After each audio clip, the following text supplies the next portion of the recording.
Hi all, you're very welcome. We'll begin this class by just having a quick look back over some of the key things from our last lesson. So just to start off, just to refresh your memories about what a profile view is. A profile view is the view that best describes the actual shape of a particular object. And we were looking before about the example that we have here of our elevation and our plan of this kind of mystery object. Like without a profile view, um, basically this could be the elevation of any one of these shapes, and this could be the plan of any one of these shapes here. So we need to have a profile view, and in this example it's an end view, which will tell us the actual real life shape of this object. So in this case here, our end view, you can see by transferring our lines across, there we have our square profile view, meaning that it is actually a block like what we can see here. Had that been a circle, we would have been dealing with a cylinder.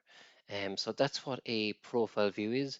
And from last week, we saw that went through one of our series of examples. And why are profile views important? Well, when you have shapes that interact with each other. So here we have this shape here interacting with this shape here, creating this kind of interacting line here, or lines here, like so. Well, in cases like that, you won't be able to draw the entire object, or any view you want straight off the bat. You have to draw the profile views first, and then from those profile views, you'll find out where they interact. So depending on where you see the profile views, they'll be the views that you draw first. So in this example here, you can see we just identify the profile. So the shape of this here is best described with this triangular shape there. It's a triangular block. And like even the language used, it's a triangular block. So that is the profile. It's a triangular profile. Looking in from the front elevation, we just see a rectangle. So that's not really giving us a good description of that. Same way if we looked in from the side here, if we were just looking at the green shape, we just see a rectangle. And the same thing applies with this yellow shape here. This profile here is the shape that best describes our solid. So looking at these two profiles here, we can then work out what are the best views to begin drawing. So we begin just drawing our XY lines representing our ground, and we can see there's our YY line representing our sidewall. And what I'm going to do is I'm going to select my profile view to start with. So I'm going to start off with the plan view, which gives me the profile view of this triangular wedge here like that. So we could use our dimensions for that. There's a triangular wedge like so, and then we can draw in what we know of our kind of second solid. So using our dimensions there like that.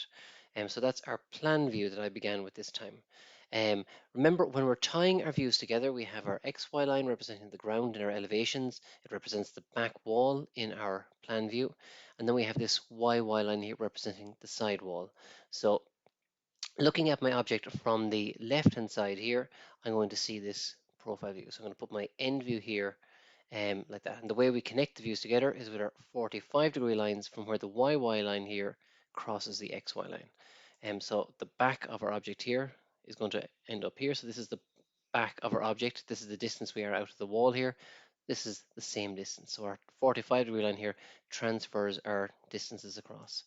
The same thing applies. There's the front of our kind of solid 2, and there's the front of our green triangular block. And then we can just put in our heights, and there is our green triangular block. And here we have the profile of our yellow solid. So there's the profile of our yellow solid, so solid 2. And now we're able to go and complete our front elevation because we have all the information about the green solid, we have all the information about the yellow solid, and now we're going to combine the two for our combined view here for our front elevation. And depending on the question, those views are going to change. Sometimes your profile view will be front elevation and the plan, or sometimes it'll be the front elevation and the end elevation, and your combined view will change in accordingly. But the way we do that is we just transfer our um, lengths from our plan view, so straight up using our set square, and then we can transfer our heights across from our end view. And that's how all our views end up staying tied together. And it means we don't have to redimension anything here. We don't have to go measuring anything or making assumptions. All our views are going to connect up. So there's all our construction lines. So I don't actually have to do anything except for fill in our final piece here. So one tip or handy technique to actually do that um, is to basically to label, maybe your 3D or a little 3D sketch, and to say, well, what are our parts that are interacting? And in this case here, these edges here are the edges where our yellow solid here meets our kind of green solid here. So solid 2 meets solid 1. So I just label up the points here, and if I can identify them in each of my views, I'll be able to bring them together here. So if we look at, say, our various views here, there's point number 1 and 2, so there's 1 and 2 here in our plan view. There's point number 3 in our plan view, and then we find the same points over here in our end view. So we find it on profile 1, we find it on profile 2, and then we bring the two together. So just simply taking 1 and 2 up, 1 and 2 is along this line, 2 is along this line, 1 is along this line here, and same for 3. So 3 comes up here, and then 3 just comes across. Because sometimes we don't really know what our interacting lines are going to look like. So by labeling them like so, that way we don't have to visualize necessarily what it looks like. We'll actually be able to find it regardless. So that is, I suppose that was our kind of just recap on what we were looking at the last day with our combined views. Um, so what we're going to go on to today then is to look at a number of exercises where we have basically the same idea, but this time the profile we're going to be dealing with is of a cylinder that has been truncated or cut. Truncated is basically the graphical way to say sliced. So in this case, it's going to be sliced by a straight line. So let's look at our solid here like that. So the profile view of our cylinder here would be a circular shape. So in this case here, if we take say the plan view is where we're going to see our circular shape like that. So there's our circular profile for our kind of bollard that we can see here. The second profile that we'll be talking about here is the actual slice. Where do I see the slice as a slice? So in this case, it's a straight cut. Where do I actually see it as a straight cut? And in our example that we're going to take here, this is going to be in our end view. So what we do is we transfer our plan view across to make sure it ties in with our end view. So the front of our object here goes across and up, and it's always useful whenever you're dealing with a circle and you're transferring your points to draw a line vertical and horizontal like so, so that you know the exact point for the front rather than just trying to offer up your set square and kind of gauge it roughly. Now when you have this line here, you know that's the exact point. So that's the exact point for our front here, and same with the back. And now we can just draw in our profile for our slice. So this is profile view number 1, the profile of the actual cylinder, and then we have the profile of our slice like that. And what's going to happen is we're going to put the two together and we're going to get a combined view here like that. And the combined view of the two here is going to give us this elliptical shape here. So for anyone who hasn't done drawn before, an ellipse is sometimes referred to like an oval shape. So it would be the shape you'd be familiar with, say, with the likes of, say, a rugby ball is an elliptical shape. It has its own special properties, but one of those properties is that if you slice a cone or a cylinder, you'll get an ellipse. So if you slice a cylinder at any angle, you'll get an ellipse. If you slice a cone at a specific angle, you'll also get an ellipse. Another thing just to maybe note would be a case of when it comes to our profile views, one profile view doesn't interact with another when you see the profile. Now, what do I mean by that? Well, if we look at our plan view here we see the profile of our cylinder. Now, this cylinder has been sliced, but I don't know that it's been sliced in this view. It doesn't affect the original profile of my actual cylinder. And likewise, say here is our slice. The fact that this is slicing a cylinder, it does not change the fact that that's a straight cut. Likewise, if this was a square block, this straight cut is still going to appear as a straight cut. This could be circular, this could be any sort of shape.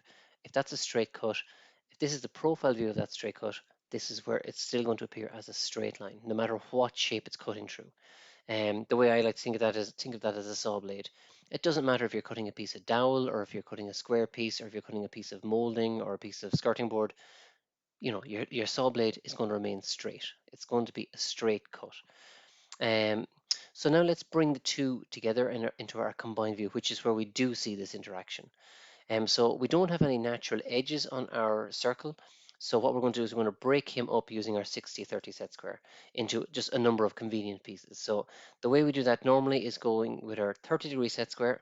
We're going from our center point here. We're going to draw in a 30-degree line, and we're going to continue it from the side here to the far side, and then just draw a 60-degree line again going through our center, and then we're going to turn our kind of 30-degree set square and go from the opposite sides. And the reason we use our 60-30 set square is because what it does is it breaks up our circle into a number of equal parts, and it gives us 12 parts, so that's usually seen as enough points to give us a good accurate curve. You can always take more lines if you needed to get more points or more accurate points, but 12 is kind of seen as the minimum amount of points that you need to get a good representation of your object. So what I'm going to do is, for convenience sake, I'm going to just label them up. So label them the way we label a clock, 12 going all the way around and back to 12 again. And I'm going to take each of those points and I'm going to, here I have identified them on my circular profile. What I'm going to do now is going to transfer them across and locate them on my slice profile. So we do that just using our 45-degree set square and our just 90 degrees. So 7 and 5 are going to come across, and 7 and 5 are going to appear here at our 1 point. Then 8 and 4 across, that both are going to appear 1, 8 going to be in front of 4, then 9 and 3, and we just repeat that process. So 10 and 2, and then 11 and 1. And you can see for every point I have here, I have two numbers. So 11, as we look in from the left hand side, we see 11 directly in front of 1, 10 directly in front of 2, 9 in front of 3, and so on and so forth. So now I have identified my points on profile 1, I've identified them on profile 2. All I need to do is just bring the two together to get my elliptical cut shape up here. So we do that by just simply taking our points straight up from our plan view. There's 9, 8, and 10 are both going to come along this line. And sometimes, if you want, you can just write on the very top of that, just write a 10 and sorry, a 10 and an 8, just so that you remember what it's coming from, where it's coming from. There's 11 and 7, 12 and 6, 5 and 1, 4 and 2, and then lastly our side point 3. And once we do that, we just take our same points from across from our end view. So 6 is going to come across here, and where he crosses my 6 coming up from my plan gives me the actual final location of point 6. Same way 5 and 7 are coming across. There's 7 coming up from my plan and 5 coming up from my plan. And then 4 and 8, exactly the same. Repeat the process, and that gives me my elliptical shape. So you can see it's not going to be a circular shape, it's not going to be a straight shape, it's going to be an elliptical slice. So that's our elliptical slice then for our piece. So we just then, using your freehand skills, so you can just freehand in the actual elliptical shape there. So just quick sketch there for that. And then we just draw in the sides, and now we have our combined front elevation for our kind of bollard here. So that's a cylinder that's been truncated or sliced by a straight cut. And each of the exercises that we're going to do today are going to be based upon that idea. So just put into different scenarios. Sometimes it's going to be half a cylinder, or it's going to be involving other different parts too, but they're all going to work on that same basic idea. And when you start, the key thing is, where do we see our profiles? Try and, I suppose, force your mind to think in terms of profiles. Circular profile, slice. Where do I see the circular profile? Where do I see the straight slice? Because that'll tell you what views you have to draw first. And again, I know it was something that people had a bit of difficulty before, but when it comes to laying out our views, you have your X, Y line like that, then you have your Y, Y line. If you're looking from the left, your end view is going to appear on the right. If you're looking in the opposite direction, if you're looking from the right hand side here, well, your end view here would appear to the left. So your YY line would be here and your view would be here. So it really depends on where those arrows A, B, and C are starting from. Okay, so that's our first video like that. I will put up a series of videos going through each of the exercises, so to help you along. But do try and solve the exercise just based on what you've seen here, and then only refer to it if you actually need a helping hand. That way you're kind of, yourself, you're able to assess where you are, how you're getting on yourself as you go along. Okay, so we'll leave it there, and we'll see you for the rest of the videos.